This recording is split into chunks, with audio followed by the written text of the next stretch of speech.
Similarly to the previous video that I did last year around this time, if you haven't watched it, I recommend you check it out. Anyways, as Valentine's Day is quickly approaching, what better time is there to examine love? More specifically, the love that Sid has for these 7 dudes, at a friendship level of course.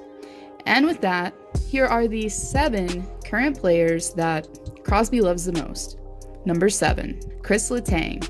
So in case you didn't watch this year's All-Star game, these two were certainly hitting it off on the ice. Crosby and Letang both combined had an astounding 13 points, but they've been making the plays happen like this for years, as Letang was conveniently called up from Wilkes-Barre Scranton not long before the Penguins made their Stanley Cup final debut, for the first time in over 20 years. After winning the Cup the following year, the pair would share the experience 2 more times. Besides just playing for over 10 years together, Crosby and Letang have developed a lifelong friendship, which has included Sid, along with a few select teammates, attending Letang's wedding, dressing together for Halloween, and the two poking fun at one another from time to time. Whether it's Tanger giving Crosby a hard time while playing video games, or Sid teasing Letang about his hair. Regardless, I think it's easily evident that these two will be bros for life. Number 6.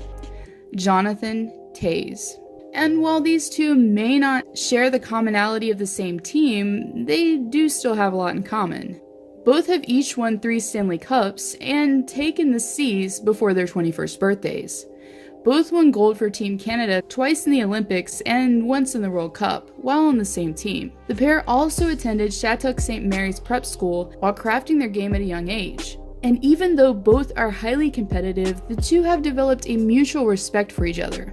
As according to ESPN's Craig Costance, Crosby wouldn't accept the captaincy role in 2014 for Team Canada, without first consulting with Chicago's captain. For Crosby to ask other guys for their approval, I don't think he needed to do that, Toews says. That just shows the kind of guy he is, and obviously a great captain in Pittsburgh. In Vancouver, did you have a chance to talk to Sidney Crosby? Are you guys even friends? Yeah, no, we're good friends. Number 5. Phil Kessel.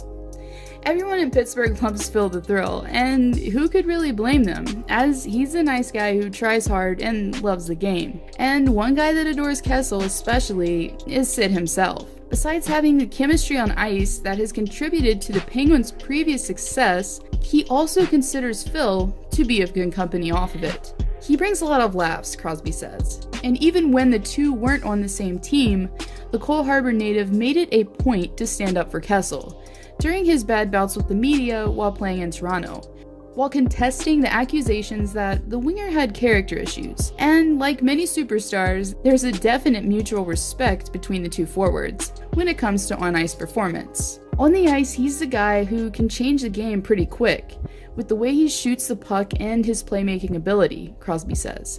He doesn't need a lot of time and space to make plays. Number 4. Jack Johnson. Another fellow Shattuck alumni is none other than this Indiana native, who became exceptionally close with Crosby while attending the boarding school in Faribault, Minnesota. And besides playing hockey together, they both even suited up for the baseball team while still on campus. The pair's path crossed once again, as they were both top prospects in the 2005 NHL entry draft, while Johnson went on to play college hockey for Michigan University, and Crosby went straight to the NHL. Despite this, the duo's story was far from over, as Johnson would once again be playing for the same team as his longtime friend. Some have even argued that the defenseman got his break with Pittsburgh due to Crosby being the face of the franchise. Regardless, a few notable moments between these two would be the humorous interview featuring Johnson crashing and burning while interviewing a few unsuspecting members of the opposite sex, while Sid just stood silently and took it all in, and Crosby losing it during draft week in the hotel room after Johnson asked him if his razor was safe to use. There's no doubt in my mind that one motivation for Sid winning another cup would be for sharing it with his good friend. Number 3. Nathan MacKinnon. When Crosby was lighting it up in the NHL his rookie year, MacKinnon was in grade school idolizing the young phenom. The two also have much in common, as MacKinnon is from the same small town of Cole Harbour, Nova Scotia, as his former role model. He also attended the same boarding school, played in the Quebec Major Junior Hockey League, and also came away with the ultimate win alongside Crosby in the 2015 World Championships. And besides the commonalities, the two have made it a point to spend time together in the offseason, whether it's training around Cole Harbour with fitness guru Andy O'Brien, filming Tim Hortons commercials, or doing good deeds. Speaking of good deeds, MacKinnon has also participated alongside Crosby in the Sidney Crosby Hockey School, a program focused on giving back to the community by teaching the fundamentals of the sport to kids of different ages. He's so humble, MacKinnon says. He never talks about himself. He truly needs to talk about himself more, which is great. He's such a good person, but apparently, away from the spotlight, MacKinnon isn't so innocent. That youthful energy is fun to be around, Crosby says. Every morning, it's like, what's he going to rip about what I'm wearing? It wouldn't matter if I had something he liked, he'd chirp me about it anyway. Regardless, it wouldn't be a real friendship without some chirping, now would it? Number 2, Marc-Andre Fleury. One of the most iconic figures to have ever worn a Penguins jersey is 3-time Stanley Cup champion Marc-Andre Fleury, who actually met Crosby before the 2005 draft, as the two were actually teammates during the 2004 World Junior Championships, where Crosby was only 16 at the time, and shared the experience with his future NHL teammate. A couple years later, the two would meet again, as Crosby, who is also the first pick similarly to Fleury, was taken by the Pittsburgh Penguins.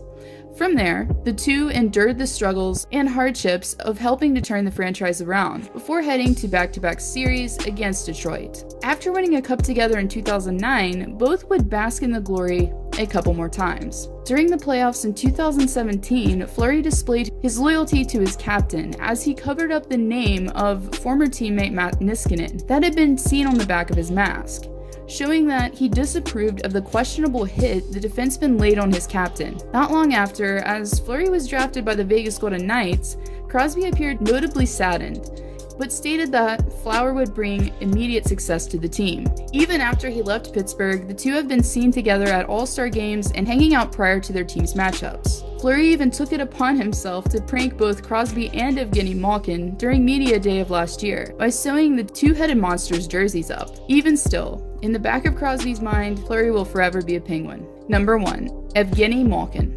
Similarly to Nathan MacKinnon, Evgeny began closely following Crosby long before he knew their paths would cross. As a teenager, the forward shared the same agent as the 14-year-old Crosby, and this is how he learned of the young prodigy. I said, "What's his name?" He said, "Sidney Crosby," Malkin recalls. I said, "How old?" He says, 14 years old. I said, "Wow." He said he's beaten all the records already. He's like unbelievable. And a few years later, Malkin would come face to face with the Cole Harbour native himself on an international stage. He's someone I saw play, Crosby says. Played against him in the World Juniors and things like that. Haven't really met him, and I didn't know a lot about him, and didn't have any friends who played with him or anything like that. Just kind of an unknown, you know? And he would remain unknown when it came to off the ice, as Malkin came to Pittsburgh not knowing much English and struggled to communicate with his new teammate. It was rough. There was a pretty big language barrier there, Crosby says. But with the help of a fellow Russian and teammate, the center began to learn the native tongue. And as a result, over the years, the two have developed quite the friendship, as they occasionally go to dinner together. And Crosby has even been seen visiting the Malkin's family home, and playing a little stick hockey with Malkin's son. Gino also posted a picture of the two on Instagram, while standing side by side with the Stanley Cup, captioned, "Best friends." I think I feel fortunate to play with him, Crosby says.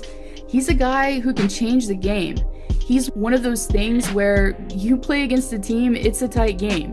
You know you can lean on him to make a play, and he can come up big. I think playing together for such a long time, there's an appreciation for sure.